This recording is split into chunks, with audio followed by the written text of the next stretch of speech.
This is the Danger Close podcast, Beyond the Books with me, Jack Carr.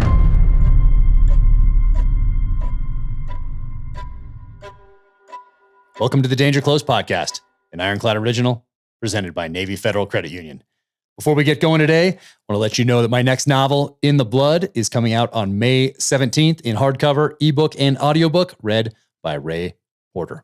Coming in hot. And if you have not seen the 15 to 20 second teaser on the Terminal List starring Chris Pratt, you can go to my website. You can go to my social channels at Jack Carr USA and check out that first glimpse of the Terminal List, which is coming to Amazon Prime Video on July 1st.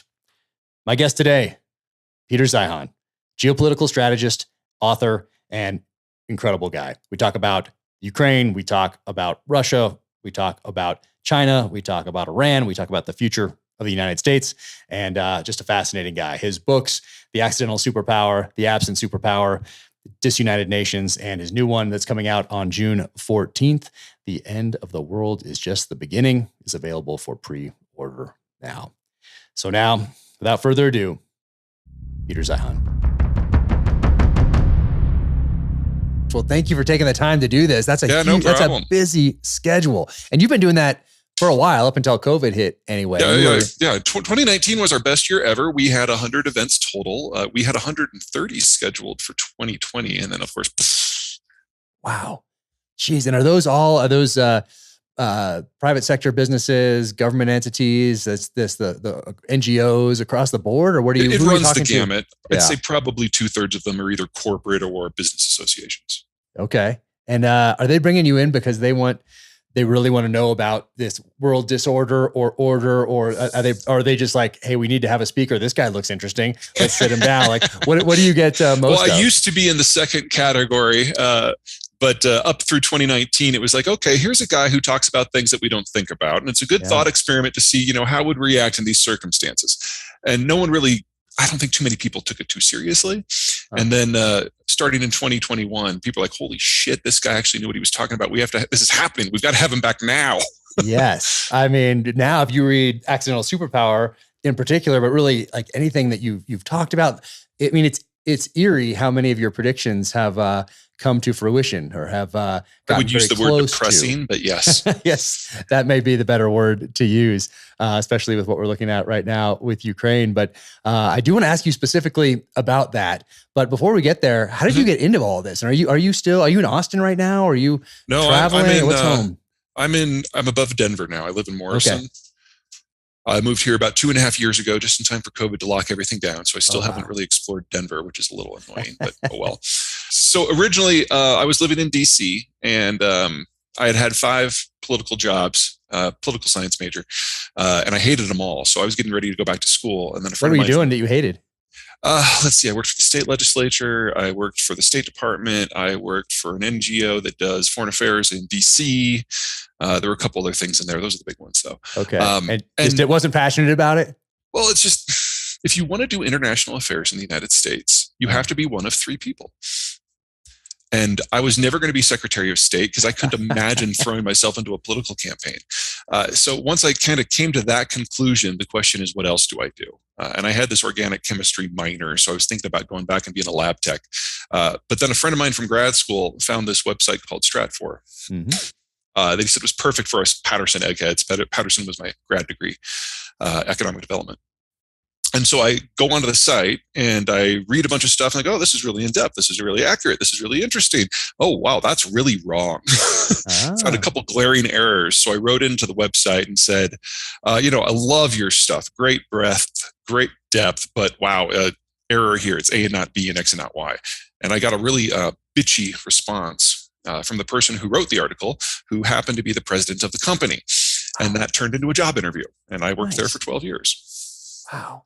But even before that, growing up, because when you read your books or listen to you talk, it's obvious you think differently about things. You take a different perspective. And I'm not quite sure, even though I've read all your stuff and obviously have incorporated it into my novels as well, particularly True Believer, that second one. But do you realize it now, or did you realize it at some point along your path? Like, hey, I'm looking at this from a different perspective than most of the other people that I'm reading about here in these different foreign affairs journals and articles and that sort of a thing. Did you have a realization, or is this just the normal course of events for you? It came in bits and pieces my whole life. So the story that I tell in the first book is that I found my home city on a map of Iowa, and I just found the thickest, darkest line. I followed that to the next thickest, darkest, and eventually got out of the state and wondered what was there. But I'm adopted, so I've always kind of been one step removed from everything. And I like to think that makes me a better analyst, because it's a little bit more difficult for me to fall in love with my own forecast, although it still does happen from time to time. I'm not perfect. But when you're on the outside of a situation, and especially my job now, when I'm not a member of the organization that I'm speaking to, it gives me a degree of intellectual honesty that is really hard to come by, in my opinion. It's not that I think other people are deliberately curtailing their own work. It's just that when you live within an organization, when you're part of the institution, your viewpoints are going to be colored by the goals and the creed of that group, and I'm not part of that. So it's very easy for me to come in from the outside with a magnifying glass and a spotlight and make people really uncomfortable. Yeah, no, it's fascinating. I mean, it challenges you, but then it's also so obvious in a lot of cases. You're like, well, yeah, obviously, when you look at the geography and demographics and whatever else you're talking about, you're like, wow, that conclusion. Why isn't anyone else talking about this? And that's what's so fascinating about all your stuff, is that it's unique. No one else is talking about it. Like, you can go on cable news and one segment to the next, they're very similar, but your stuff is different. And it's fascinating to me, and I love it. And I wish more people would read all your stuff here, rather than just tweeting or retweeting something that someone else wrote that didn't look into whatever topic they're tweeting about, and just really think about these different situations and put the time, energy, and effort into the study of them. Well, in the last 2 weeks, more of that has happened for sure. It's like we're having a hard time keeping everything in stock. Yeah, I bet. That's amazing. So you go to Stratfor. You're at Stratfor for 12 years, and then you decide to start your own company. Yeah, off you go. To be perfectly blunt, I marched out on an idle Monday in a fit of pique and never came back without knowing what I was going to do. And I knew it was going to work when we had clients that I was supposed to be speaking to their events, when they contacted me and tried to get me to do it, even though I was no longer with Stratfor. Yeah. So that's kind of how I decided back in, what was that, 2012, that this was going to work. And I've been doing it more and more and more and more ever since. Man, it's incredible. So 2014, I think, is that when Accidental Superpower comes out? Yes. 2014. And then I read it, I think in 2016 is when I found this and read it when I was doing the research for my second novel. But interesting. Ukraine. I want to jump into Ukraine because you talk about it in here. And that's where I focused when I was writing that second novel, because that's what I was writing about.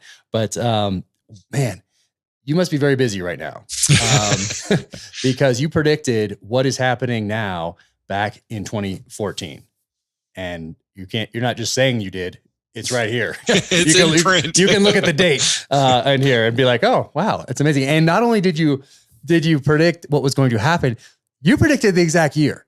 You say they have 8 years to continue to field this army because their population is in such a rapid state of decline. They have about 2 generations left as far as ethnic Russians go. Outside of Russia, Ukraine is the largest population of ethnic Russians out there. But you predicted 8 years. And where are we right now? We are right there in that window. So how did you get to that conclusion back in 2014 for everyone listening? And then what did you think in these last few months in the lead up to what's going on now? Well, everything I do has 2 themes: deglobalization, as the United States backs away from guaranteeing security that makes global trade possible, and depopulation. When the United States made global trade possible, we allowed industrialization and urbanization to spread throughout the world to places that would have never been able to pull it off before, because they would either be colonies or the targets of conflicts. So by making the world safe, people started applying industry and technology to agriculture, and that allowed people to move off the farms and into the cities. So we've been in this 75-year-long urbanization phase because of those 2 trends. When you move from the farm into the city, you start having fewer kids, because when you're on the farm, kids are free labor. And when you are in the city, kids are really, really expensive pieces of mobile furniture that take money from you. I'm We're familiar. not stupid. We can do basic math. So we've gone in 2 generations from the average woman in the world having more than 5 kids to less than 3. And different countries have moved at different speeds. But as a rule, the poorer the country was in 1945, the faster this process has happened. The later adoptees of industrialization and globalization get to learn from everything that everyone has done before. And so in the case of China, they have gone from a rural system where the average woman had 6 kids to an urban system where the average woman has like 1.2 now in less than a lifetime. So they're going to be the first country, one of the first countries, to face a complete population crash. In the case of Russia, it was a little bit slower, but it started earlier with World War I. And by the time we got to the post-Cold War collapse, the birth rate fell so far that the Russians now, today, are simply not able to to man their army. So this is their last gasp. This is their last chance if they're going to rewrite the borders. And that brings us back to geography. Because if you look at a map of Russia, the population lives in kind of this sideways V going from the European side to the Asian side, getting thinner as it goes. But there are no natural boundaries around it, no oceans, no mountains, no deserts. It's a lot of open territory that the Mongols crossed, the Germans crossed. They've been invaded 50 times. But all 50 of those times, the invader has come through one of 9 gateway territories, like the Polish Gap or the Bessarabian Gap. So the Russian plan is, with this last chance they have, to forward deploy to those gaps and plug them before they lose the military capacity to even try. So this was always their last chance. And Ukraine was never the end of it. It's actually step 4, I would argue, after things like Crimea and Georgia and Nagorno-Karabakh and Kazakhstan. And it's not the end, because they still have to get to Bessarabia, they still have to get to Poland, they still have to get to the Baltic. So when they're done with Ukraine, we still have 6 more countries. So I think, was life expectancy in Russia still, is it 59-ish, 58, 59? We don't have good data anymore. Yeah. They really stopped reporting that several years ago. They started just fabricating stuff. But as of the last time that they reported data that was somewhat trustworthy, it was 59. Average age of male mortality, is now below the retirement age. And there's not a lot of leadership left. We're in this weird situation because of the demographics that they now have a total national elite of probably only about 150 people. Wow. And so every time one of them slips in the shower and falls on some bullets or chokes on a chicken bone or whatever it happens to be, it's a national crisis, because these people are irreplaceable. They're survivors from the KGB cadre from the late Cold War. They haven't trained up any new ones. They haven't had the institutional capacity to do that. So here in the United States, our elite is over 2 million people, because you can get into it from business. You can be a public servant like Biden. You can do a reality TV show and get elected like Trump. You can be in show business like Reagan. There's any number of ways, and it's a very churny, regenerating system. The Russians do not have that. So this is their last chance in terms of demographics, in terms of economics, in terms of military, in terms of leadership. They have to do it now. Jeez. And do you think is President Putin or that oligarchy or that elite in Russia, are they looking at it through the same lens that you are? Are they looking at, are they very aware of this demographic decline? And is that why they're doing it? Or is that just something that you predicted that's happening? Or is that at the forefront of their decision-making process? I think it's something that at a minimum is in the background. I'm not privy to their interior mail, like apparently the CIA is now, which, oh my God, the CIA has gotten really good, or NSA, whoever is doing has gotten really good at reading Putin's mail. I know this was under discussion before they really went into lockdown 5 years ago. The degree to which it's driving their day-to-day decision-making, I'm not privy to that, but if they're not, it's a really insane coincidence. Yeah. No, if they've read you, they they should be aware of it. And for me, when I think of it through that lens, I think, okay, well, this is the last gasp of a dying empire, essentially. If you're looking at 2 generations and you're looking at things in longer than 4-year election cycles, maybe 8 years for the real deep thinkers among us. So if you know that your country essentially is done in 2 generations and your army has a lot less time than that, it seems like you'd feel like you're backed into a corner and you have no other option essentially other than to invade this country that has this ethnic Russian population and that has this history that is so very tied to your country. So it seems like for me, that would be what is making them so dangerous right now. It's always been inevitable. There's always been Yeah. a question of whether it was imminent. And obviously, we're there now. There's something that a lot of people in the foreign policy space have been saying for years, that we pushed them into this to a degree, that by expanding NATO, we made them more and more unstable, more and more paranoid. And there's something to be said for that, because the Russians have always known they had to get these gaps. But the only version of Russian security that would have satisfied Russia is if the Russians were able to write the security policies or occupy a number of countries with a combined population of twice of their own. That was never a viable option. So these critics, they're right, but they're also stupid.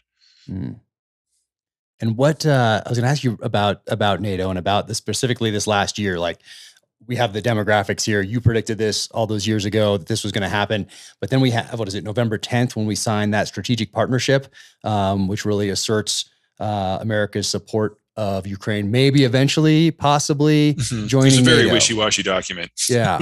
So, but what does Putin think, and what does Russia think when they see that? They certainly don't like it. I don't think the Russians read too much into that one. I think what really drove the Russians to do it right now, as opposed to 8 years from 8 years ago. But why February is when Trump was president. I'm sure you remember all the impeachment fun and games. The core issue there was that Trump tried to blackmail the current president of Ukraine, Zelensky, into getting dirt on Hunter Biden in exchange for continuing military support of Ukraine. This is the phone call, the infamous phone call. This was the phone call. Well, I mean, it's the Trump administration released the transcript, so it's not, none of this is controversial. Whether or not that's an impeachable offense, I will leave that to Congress. But what we know for sure is that Trump tried to do the blackmail. It didn't work, and so he withheld military assistance. And so the military assistance that had been slowly building up stopped for a couple of years. And it wasn't until we get to the Biden presidency that it picked up again in large scale. And it wasn't until the Biden administration became in power that some of the weapon systems that we had provided, we gave them permission to use them on that Eastern Front where the separatists were. That started in November of last year. Those weapons finally faced the Russians in November. That's when the buildup in Russia started. They realized that the window for them was closing very quickly. Because if you can operate a Nintendo Game Boy, a Javelin missile's easy. And all of a sudden, they were losing armor and trucks to Javelins a dozen a week. And they realized that if they didn't act soon, Ukraine wouldn't be nearly as easy to fall. And now we're in a situation where I think we've provided them with something like 3,000 launchers. So the Russians can still win, but the cost is going to be very, very high. So then, looking back, would you say that that is a mistake to arm a country next to your adversary who's going to use those weapons on that adversary? Like, is that a provocation? Again, let me play the adoption card here. It's like there are 3 countries in human history that have threatened the United States. Britain, with Lend-Lease in World War II, they became our junior ally. We will never let them out of that position. Mexico, we invaded them. We took half their territory. We're best buds now. Russia, that pointed nukes at us, that still points nukes at us, that never stopped pointing nukes at us. Destabilizing that is kind of hardwired into the American strategic ethos, and it's hard for me to find fault with that. So does that mean that war, that U.S.-Russia war, eventually is going to happen at some point, because we've had all this time to figure this out? And this looks like war is a failure of diplomacy in many cases. So it's just, for me, it's like so hard to think about this in terms of, we made it all the way through Cuban Missile Crisis, the Cold War. We have had 30 years since the end of the Cold War now without a nuclear exchange. And now we're talking about it. Yeah, I'd actually argue that the Biden administration, which never wanted to get into a war with Russia in the first place, is actually more concerned about that and more concerned about avoiding it now, because the Russians have done so badly in Ukraine. We now know that if it comes to a face-to-face fight between American forces and Russian forces, that we will obliterate them. Absolutely. There's no other way this could go. There's for a country with the lack of military expertise, equipment, and funding of Ukraine to be standing up to Russia. Are the Ukrainians overperforming? Sure. But the Russians they're coming across like the Iraqis in Desert Storm. Mm-hmm. They just don't seem to know even how to drive a truck down a road without running out of gas. There's a 40-mile column of armored vehicles and tanks coming down from Belarus that has now been stalled for over a week because it ran out of fuel, and then it ran out of food, and everyone just had to leave their vehicles and walk back to Belarus. That's insane. So if you put that against the U.S. Army and Air Force, oh my God. Yeah. Did that surprise you? Did that surprise you? Yeah, very much so. Yeah. Very much so. That the Russians could have lost all of the lessons that they learned in Chechnya and Syria. And here they are in a real war that really means something to them strategically. Mm-hmm. And all of a sudden they're just collapsing. So in a scenario of an American-Russian clash now, the Russians have two options: a humiliating retreat and nukes. And so if you are Biden, you were thinking that Ukraine was going to fall relatively quickly, and you would then feel this insurgency. There's now this outside chance that Ukraine might actually succeed at fighting off the Russians. It'll be bloody. It'll be painful. It'll take years. But if the Ukrainians can stay in the game against this foe, then the foe isn't all that. Unless they launch nukes. Yeah. So how do you balance support for an insurgency, overt support, covert support, either way, for that kind of an insurgency, protracted or not, when you're trying to balance that the real threat of a country who has, I think they have 6,000 nuclear weapons. I think we have a couple less, with like 5,000 or something like that. But that ballpark. Yeah. How do you if you were advising? It's not a balance. It's you give the Ukrainians everything they possibly can use in a guerrilla format. Because as long as that is going on, as long as that war is happening, as long as the Russians are locked down, they can't move to the next step. And the Russians are highly unlikely to use nukes against Ukraine, because you want to talk about humiliation. Nuking your fellow Serbs who stood up to you without them even having a military, I don't think the Russians would consider that an option, because honestly, it wouldn't achieve anything for them.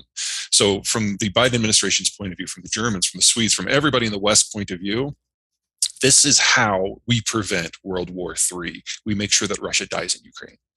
And you're not so you're not overly concerned that they're going to do that escalate to de-escalate thing, take out maybe a smaller city, a smaller town, just to show, hey, we have tactical nuclear weapons in place. We can use them, and we will do this more unless this government folds and allows us to move in. Can't rule it out, because Putin has really isolated himself. He's not taking it. He's not as bad as Obama. He's not as bad as Chairman Xi in China, but he's like a close third in terms of how isolated he is now from everyone in terms of figuring things out. And so it's entirely possible that he has a bit of a snap and decides to throw a nuke into the fray. If he does that, Sweden and Poland will have nukes before the end of the year, as will a number of other countries. That is a way to guarantee the death of Russia from a strategic bleed out. Interesting. So say they do launch a nuke, and say that weather, because they would probably look at the weather and make sure that wind is not blowing back towards Russia. It seems reasonable. And see it blows the other way over, let's say, a NATO member country. Yeah, I can't think of a better way to guarantee that NATO actually is worthy of the name. But it would come at the cost of a number of NATO countries. Let's throw Germany into that list too, immediately starting a nuclear weapons program. Any country that has a nuclear power plant can build a nuke in under a year.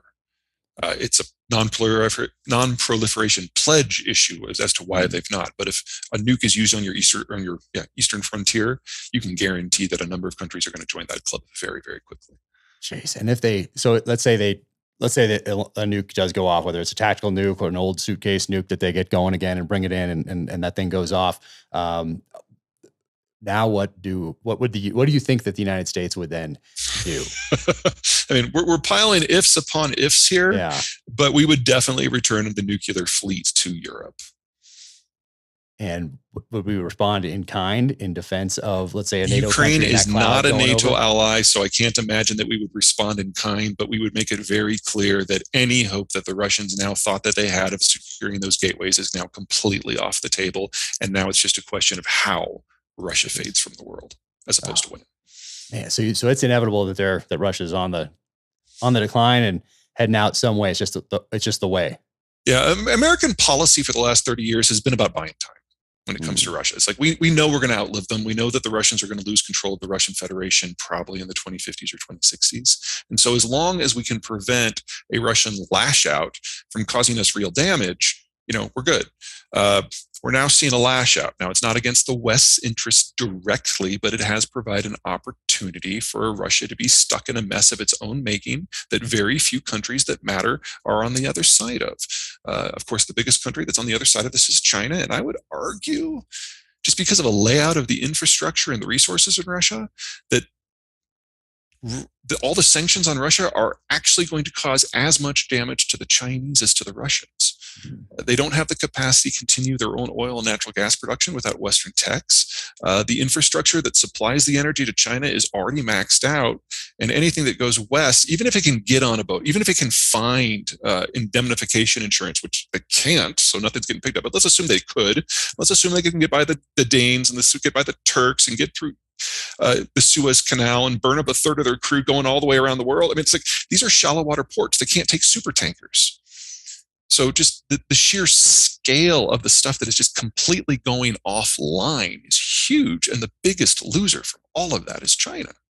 China absolutely needs those imports. And now they're limited to the infrastructure that connects the two states directly that come from really complex fields that the Russians can't operate themselves. So the Chinese, from a strategic point of view, want to keep Russia in the game, but economically, this is turning into a disaster for them. Interesting. I do want to ask you about China, but before I do that, is there a limit to the amount of U.S. support that you think is a good idea for the Ukrainians, like those jets or intelligence or javelins and stingers and everything else? Is there a point that we shouldn't go past, or is it like, hey, we're going to fund this insurgency, we need to do everything we can to continue to support this government in its fight against Russia, There's definitely a line. Boots on the ground?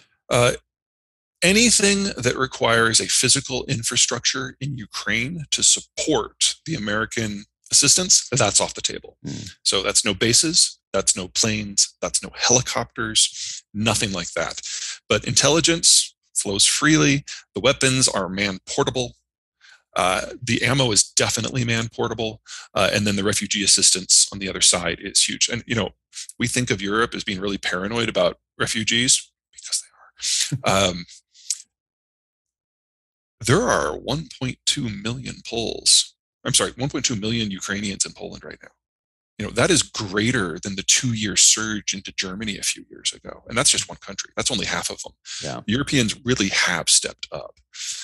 And because of that, everyone in Europe now has a vested interest in working hand in hand with the Americans and getting the Ukrainians anything that they need that does not require a physical infrastructure base. As soon as you provide something where it's a military target that's fixed, the Russians will hit it.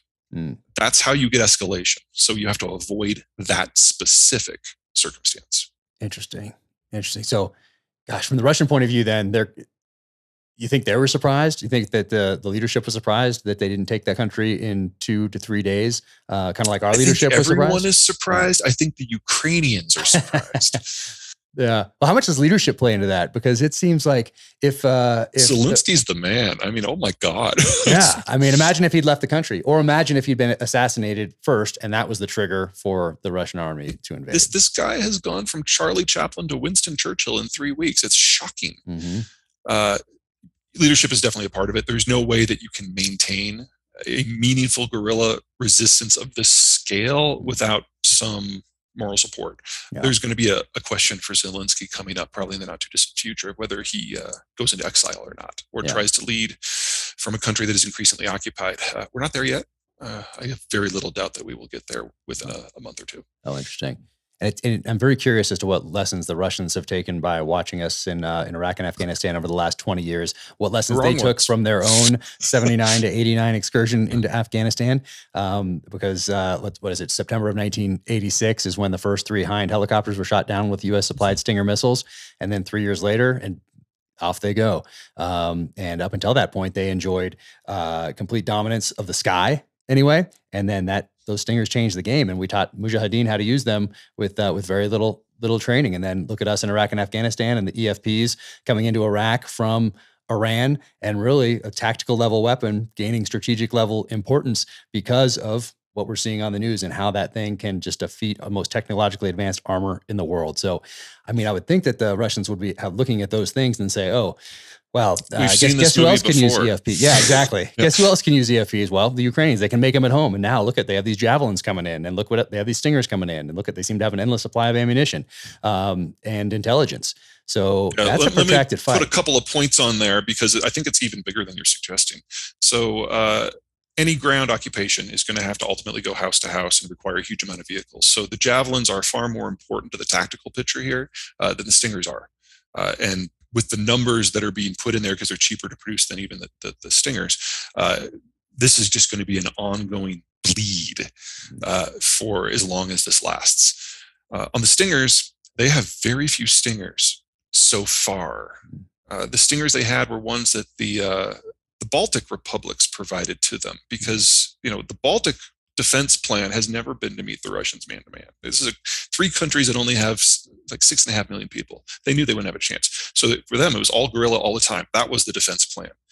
When you go into the National Guard equivalent in Latvia, you don't train to operate a tank.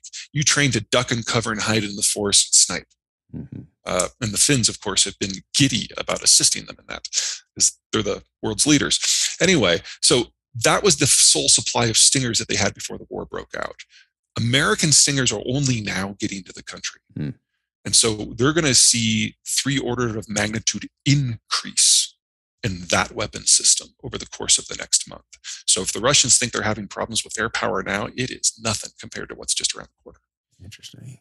And what have the Russians been doing up in the Arctic for the last decade or so? It seems like they've been increasing their presence up there. Those Arctic shipping lanes seem to be in their sights. They're trying to hold on. The Soviet period made a bunch of cities, like 25 of them, up right on the Arctic Circle. They can only be supported by air, and it was mostly for defense purposes. There's a couple like Norilsk that have some good resources, but mostly they were military outposts. And so when the Cold War ended, these cities withered on the vine and most of them just died. The Russians now have been trying to rebuild that position a little bit, but they don't have the resources that the Soviet Union had. So I don't think it's going to be nearly as significant. Now the talk of a North Pole shipping route from Asia to Europe used to be something that I kind of, I had to talk it down when people would bring it up, because no one's really going to rely on the Russians for emergency support when something goes wrong. And now it's dead. Until we get to the point that the North Pole is ice-free in the winter, any talk of a meaningful maritime shipping route through the Arctic is going nowhere, because it would be dependent upon the Russians providing search and rescue. And I don't think anyone trusts them for that anymore. Especially not after their performance over the last couple of weeks.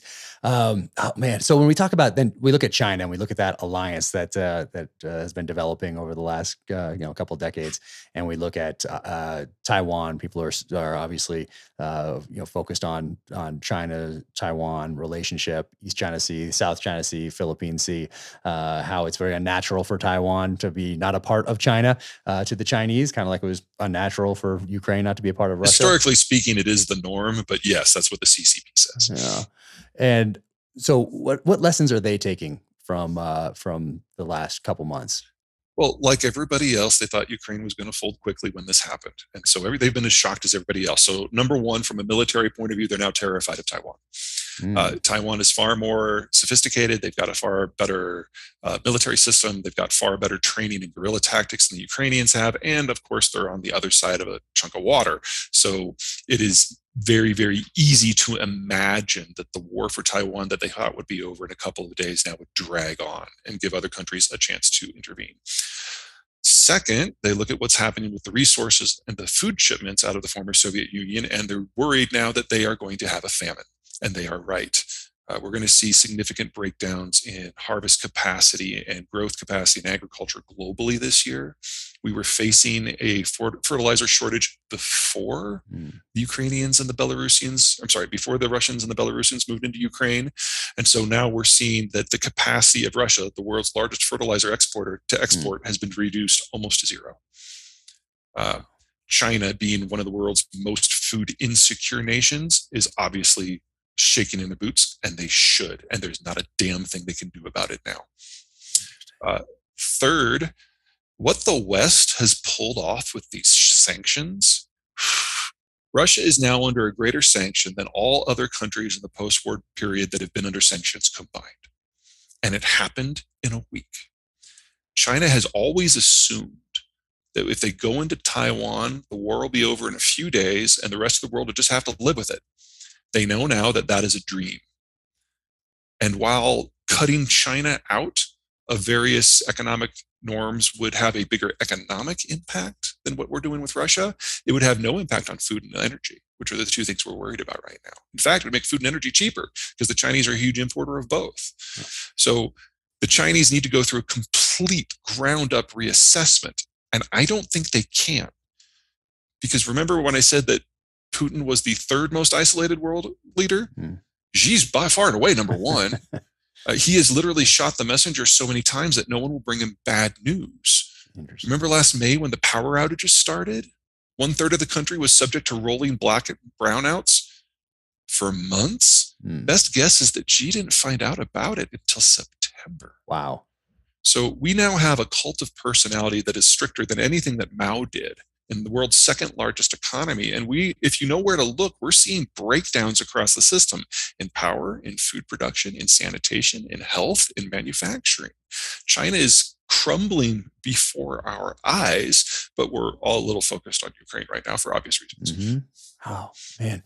So does China realize this, even though no one's bringing bad news because they don't want to get their head chopped off? What do you see as far as demographics goes in China?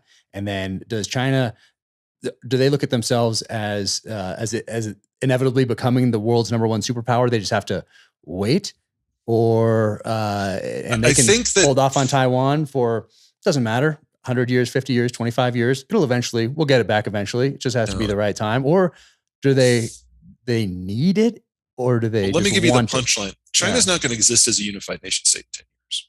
Okay. The one-child policy is now 40 years behind us, which means that the Chinese are now running out of 30 and 35-year-olds. As of January of 2020, they were the fastest aging society in human history. And we knew with that data that there'd be less than half as many Chinese alive in 2100 as there are now. Since then, the Chinese have started to let out dribs and drabs of data from their 2020 census. They do it every 10 years, just like us. And they're now guessing that they overcounted about their population by perhaps as many as 100 million people, all of whom would have been birthed since one child, so age 40 and under. Huh. If that's true, and they haven't released the whole thing, so we don't know for sure, but if that is true, then there'll be half as many Chinese alive in 2050 as there are today. So Chinese labor costs have already increased by a factor of 14 in the last 22 years. That's the fastest in human history, including in wartime. So this doesn't work anymore. It's just a question of how it crashes. Huh. And for the Chinese, there is not a gateway equivalent like there is for the Russians. They are perfectly capable of just imploding and going away. Now, there's any number of ways how that implosion could go, but I'm really not too worried about the Chinese launching a war. Because even if they conquered Taiwan in a day, they're still dependent upon the rest of the world for all their industrial inputs. So any country that was angry with them, let's lift off a few. The US, Japan, Taiwan, the Philippines, Vietnam, Singapore, Malaysia, Indonesia, India. You put 2 destroyers in the Indian Ocean basin and you cut the energy line. And that's it. 3 months later, the lights go out in China. 3 months after that, I got that backwards. 3 months later, the trucks stop running. 3 months after that, the lights go out. And a year later, they've got 500 million dead Chinese due to famine. The Chinese are utterly dependent upon globalization. And so whenever the United States says they're not interested in it anymore, the Chinese get really terrified, and they should. Interesting. Oh man. And then, so are they in a similar situation then with as Russia is as far as manning a military? Is that Technically, yes, it's a similar age scoop out, but there's no one that they can send the troops in a land war against. The Russians made it very clear in the 90s that if you come north of the border, we're just going to nuke you because we can't meet you soldier to soldier. When to India, because the Himalayas are in the way, that just leaves Vietnam. And the last time they invaded Vietnam, it was in 1979, and the Vietnamese treated them with the same welcome that they treated us. And the Chinese know that that's not worth it. So that's it. That's all their land borders. I mean, I guess I could go into North Korea. That's another one of the what does the winner get questions. Gosh. Oh, so when you look at all this, then look at things holistically, and you see Ukraine, you see China, you see that alliance, however strong it may or may not be, and see the United States, and look at our demographics, and then you project out long term what's going to happen in the next 50 years. How are things looking for the next generation in the United States? The United States, we've got some pressures. With the retirement of the baby boomers, we're losing our single largest worker cadre and our greatest concentration of skilled labor. That was always going to happen when they retired, and here we are. Half of the baby boomers will have retired by the end of this year. So we're at the peak right now. Gen X was always going to be a smaller generation, and they also have a lower labor participation rate because they're far less likely to be two-income families. Gen X tends to value their time and their family time just as much as their money, as opposed to the boomers who went for the money over the time. So boomers have a high divorce rate. Xers have a very low divorce rate. Interesting. Never thought of it in those terms before. That's fascinating. Now that Xers are going to be the old guys, we're finally seeing labor appreciation, which is really comfortable for the Xers, but it's really bad for everybody else because there's just not enough. The millennials, whether it's because they took an extended adolescence or because they entered the workforce in the 2000s and got screwed by the financial crisis, have lost 3 to 5 years of work experience, and they'll always be behind. And then Gen Z is just as small as Gen X. So we know what the labor situation is for the next 20 years. It's going to be tight. We have to wait for the 2040s for this to loosen up. This is just how things are. But it's American demographics goes boomers, Xers, millennials, Zoomers. Interesting. Everyone else in the world goes boomers, Xers, millennials, Zoomers. Wow. The one thing that our baby boomers did differently is they had kids. That didn't happen in most places. So we're looking at the end of economics as we understand it today, whether you call it your favorite economic theory is socialism or fascism or communism or capitalism. Those don't work in a world where the population's in collapse. We've got to figure out something new. But in the United States and in Mexico, the two healthiest demographies in the world, we have bare minimum another 35 years. So we got to watch everyone else wrestle with this while we continue with business as normal and just kind of see if there are any tricks that we can pick up along the way. Interesting. And what about our dependence on China just for stuff, like probably what I'm talking to you on right here, maybe pharmaceuticals, tech, all that sort of a thing. How does that impact if China implodes, or how does that impact us? Or we just adapt? Where it's like, hey, we can do that stuff here. We just have chosen not to over the past 50 years. For most things, I think we're going to be fine. The United States is the least integrated major power in the global economy in the world, and that's by design. We created globalization to build an alliance to fight the Soviets. So if we had been the dominant economic power in that, it wouldn't have worked. So we basically informally agreed to run massive trade deficits, and globalization has been successful in integrating two economic sectors from the United States and the wider world. Only two. One of those is agriculture, because our farmers and ranchers are just so ridiculously productive that they have to sell outside of the United States. So based on whether you're a farmer or a rancher, you're in pork or corn or whatever, there's going to be some adjustments that are going to be uncomfortable. Manufacturing is the second one, specifically tech manufacturing. What makes tech manufacturing work is having access to multiple different pools of labor at different skill levels and different price levels, so that every specific part can be made in a place with maximum competitive advantage, and then you shuttle it to the next spot to add the next piece. And in that, China has been great. China is not exactly a one-stop shop, but you've got technocracies right across the water in Japan, Korea, and Taiwan. You've got countries that are poorer like Vietnam and Indonesia nearby. And so you can have a great system, and tech has outsourced their entire manufacturing base to this part of the world. That's where we're going to feel it. Because that's going to break. You don't rebuild that overnight.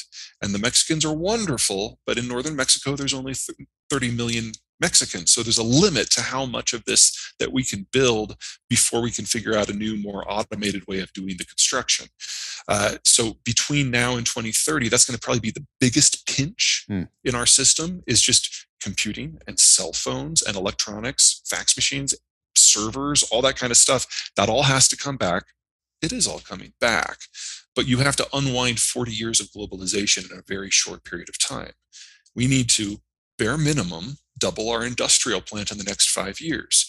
And while that will end us in a much better place than where we are now, the road from there is going to be bumpy, and there's going to be a lot of inflation because this stuff isn't free to build. Man,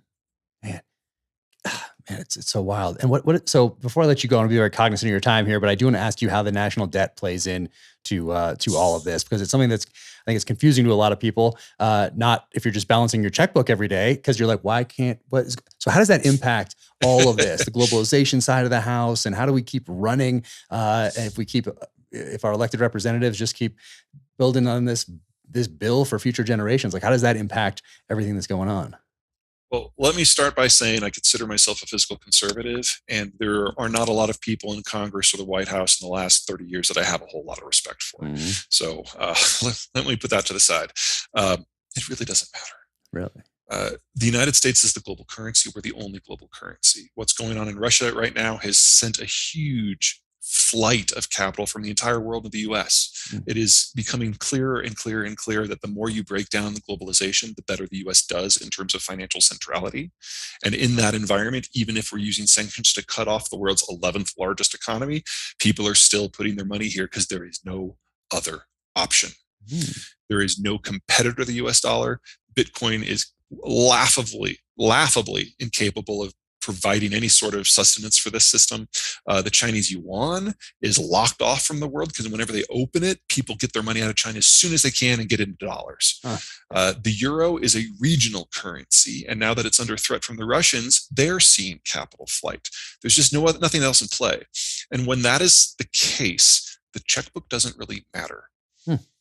You have to worry about checkbook logistics when you're a normal currency and the balance of payments is critical. But the United States is not in that situation. We decide what the money supply is, and we are the world's single largest store of value by a large margin, and we are the largest trade currency by a large margin. As long as that is the case, the United States has the exorbitant privilege, if you want to use the technical term, of printing currency in nearly any volume it wants to. In addition, we kind of get like an $800 billion a year freebie in that, because as long as we're expanding at roughly 3% growth, which is what we've been doing for decades, and if you print, or if you have a budget deficit of 800 billion, that comes out to about 3% of GDP. So the relative debt load doesn't increase. Interesting. Think of what's happened under Biden and Trump. The two biggest deficits we've ever had, 20% of GDP at one point, and the dollar still went up. Yeah, it's kind of hard to wrap your mind around, but you seem very hopeful for the future. And I wasn't sure. There are things that I've got huge concerns about, but they're not kind of the structural concerns that are threatening a lot of countries around the world. So is there something that keeps you up at night, or things that you think about more than other things when you think about the future? Sure. Well, let me give you two. One's a security, one is more economic. The security one, it involves Mexico. Americans really like their cocaine, and a lot of Americans have discovered that they really like meth, and that has provided the Mexican cartels with all the money that they will ever need. And so Mexico, our largest trading partner, our second largest demographic partner, is suffering under that, and the evolution of the cartel wars in Mexico is threatening to come north now. There's a new group called Jalisco New Generation, ultra violent, much worse than the Guadalajara cartel, much worse than the Sinaloa. And they are now contesting other cartels for control of each and every plaza that crosses into the United States. And if they just get one, they're going to start coming north. That worries me. It's not going to destroy us, but that's a big concern. The thing that keeps me up at night is between what's going on in China and Russia right now, the world is in a huge fertilizer shortage, and it's not going to get better. And put this a little different way. In the 1990s and the 2000s, part of why global growth was so strong is that all of the supplies, the energy, the industrial inputs, the food that the Soviet system built in excess and distributed through its empire got dumped on the global market. And it was dumped on the global market for the next 25 years. That has kept inflation low. That has allowed any number of economic trends that we think of as normal to manifest. This is German manufacturing, Chinese manufacturing. This is the digital revolution. This is the energy transition. None of this would have ever been possible without FSU materials. It's also Brazilian and South Asian agriculture. Removing the Russians from the system, removing Chinese fertilizer from the system, breaking down globalization. We now have to go through those good years where we had all this stuff to build up all this capacity. We now have to do that in reverse. And if nothing goes wrong, and if we all trust each other and no one hoards, we're still going to lose 1 billion people. Because we have to go back at a minimum to the food situation that we had in 1992, when we had a much smaller population globally. Okay. Interesting. A better bet is that we're going to regress a lot more than that. Okay. Gosh. So we're looking at a very different caloric situation globally. And you're looking at half the population of the world having to figure out how to get by with substantially less. That's my big worry. Interesting. And I got just a couple more minutes, but I do want to ask you about Iran. When we look at the Middle East, and it's obviously since 1970, well, before 1979, but 1979, obviously a turning point in our relationship. What does their future look like over there? Population based, geography wise, nuclear wise. It's a highland massive with a lot of mountains, which means it's pretty much invasion proof. They're not like the Chinese or the Russians. They're not going to cease to exist. They do have a bunch of problems. Their primary income source is oil. Oil can only be shipped out in a globalized world. Globalization is going away. And if you're a foreign power and you're not the United States, who doesn't care about this anymore, getting to the Persian Gulf, who do you deal with? The Iranians, who are prickly, who might be able to give you 2 or 3 million barrels after a decade of investment, or the Saudis, who can give you 7 million barrels today. So Iran will always be a problem for any country that tries to enter the Persian Gulf. Saudi will always be their preferred partner, or Kuwait, or the UAE, or Qatar. So the Iranians have thought the last 50 years as an aberration with the American, or the last 40 years anyway. The Americans don't like them, they don't like the Americans, and that's the reason why their oil industry has failed. No, their oil industry has failed is because there's just so many other better options. And if you remove the Americans from the equation, they can't get stuff out of the Strait of Hormuz. So the future of Iran is an Iran without an oil sector. Do they have territorial ambitions? I'm sorry? Do they have territorial ambitions? They do, but it doesn't matter. They don't have the capacity to act on it. Interesting. So if they lose the oil income, all of these little groups that they've sponsored from Lebanon to Yemen, they just shrivel and die because they won't function without the economic support, and Iran won't have the money to do it. Yeah. So Iran is going to go through one of its occasional internal navel-gazing collapses, where they basically withdraw into themselves. Anyone who comes and tries to knock on the door will obviously get their hand chopped off. But they're not going to be a major problem outside of their own zone. That does not mean that the Middle East will become a calmer, better place. No. The Middle East is very, very capable of generating a huge amount of chaos, even if the Iranians are not present. But Iran is going to fade from thought as a significant threat to outside powers until such time as the global system turns into a different form. And you're going to have to wait a few decades for that. Interesting. Wow. Well, I know I got to let you go because you got to jump on your next thing, but books, absolutely amazing. Thank you so much for putting all this work and thought into everything that you do, whether it's the books or a talk on. You can see a lot of those on YouTube. But thank you so much for all of this work that you do. And then you have another book that's coming out June 14th. And then it has the longest title, I think, of any book on my shelf. And it's luckily I got an early copy. So thank you so much for sending that. But The End of the World is Just the Beginning. And so what are you exploring in that one? Just in the couple minutes that we have left. Sure. The 3 books that are out so far are The Rise and Fall of Nations, the future of the human condition. This new one is getting a lot more personal. It talks about all the economic sectors, the future of energy, the future of agriculture, the future of manufacturing, how we got to where we are, and what it is going to look like on the backside of a global breakdown in trade. Man, wow, you got that down. Awesome. You got the pitch down. But I want to encourage everybody to get the new book, pre-order it right now. Read these other books before you just start tweeting, or before you just start retweeting things that other people tweet who also have not read these books, or at least taken a breath and studied the situation as in depth as they possibly can. So highly recommend these. Thank you so much for taking the time to do this. I know you have to be so busy, especially right now. And man, I just I'm so glad you're out there. It's been a pleasure, Jack. We'll definitely do this again. Sounds great. You take care. Have a great one. Just wanted to say a quick thank you to Navy Federal Credit Union for taking such good care of me and my family over the years. I've been a member since 1996. Right there. There's my Navy Federal Credit Union Q card right there. So yeah, been a member for quite some time now. They've done a fantastic job with me and my family. And I know that investing and saving can be stressful, and Navy Federal Credit Union takes that stress away. A lot of educational materials, and they can help you get on track in 2022 when it comes to saving and investing. So go to NavyFederal.org/save and invest. Trust me, you won't regret it.